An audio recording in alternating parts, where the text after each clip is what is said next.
மகன் சாமானிய நாயகன் தமிழக தாய மீட்க உறுதி கொண்ட ஒரு மகன் அடித்தட்ட பார்த்தவன் அரியணையும் பார்த்தவன் புரட்சி தலைவி வழி புலியனவே நடந்தவன் ஏழ வாழ வைக்க சீறி வந்த திருமகன் ஏறு கலப்ப புடிச்சு மேல ஏறி வந்த தலைமகன் ஏழ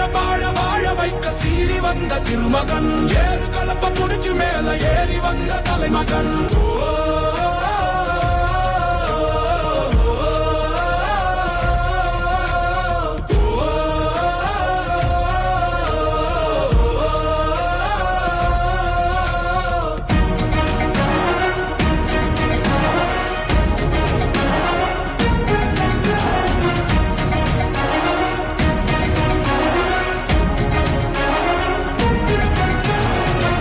தமிழர் எழுச்சி பயணம் புயலா உருவாச்சே பல வருஷம் கழிச்சு நினைச்ச கனவு நிஜமா நடந்தாச்சே புரட்சி தமிழர் எழுச்சி பயணம் புயலா உருவாச்சே நம்ம சேரும் போது வெற்றி வந்து விழுந்தாச்சே மக்களை காப்போம் தமிழகத்தை மீட்போம் மக்களை காப்போம் தமிழகத்தை